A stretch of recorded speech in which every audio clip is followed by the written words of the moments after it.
शिवसेनेचे उपजिल्हाप्रमुख बगले यांच्याकडून पूरग्रस्तांना धान्याचे शिधावाटप। सीना नदीच्या पाणलोट क्षेत्रात झालेल्या अतिमुसळधार पाऊस व सीना कोळेगावच्या धरणातून सोडण्यात आलेल्या 2 लाखाहून अधिक क्युसेक्स पाणी यामुळे सीनेला महापूर आला।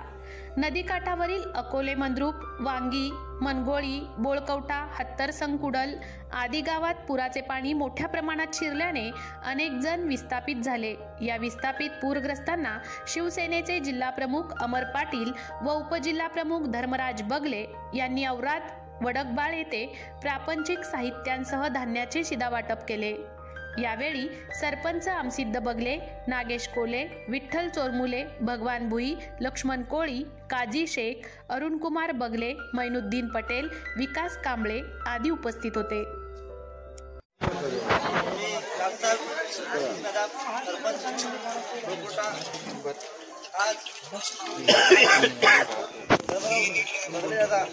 नेतृत्वाखाली सकाळी येऊन आम्हाला तरी सांगून गेले की संध्याकाळपर्यंत तुमच्या लोकांनी जे काय अडचणी आहेत ते सकाळी आम्ही तुमच्याकडे घेऊन गेले होते आणि अजून ते सांगून 5-6 तास पण झाले नाही।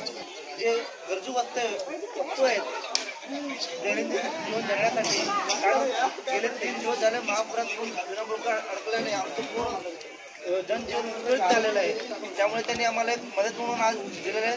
तरी मी अमरदादांचे तुमचे मनापासून खूप आभार मानतो आणि तुम्ही वेळात वेळ करून आलेत। आम्हाला संकटात एक आधार म्हणून तुम्ही आज आमच्या आधारावर झाला, त्यामुळे तुमचं साहेब अजून एकदा तुमच्या अमरदादांचे धर्मराव दादांचे मी मनापासून आभार मानतो। धन्यवाद।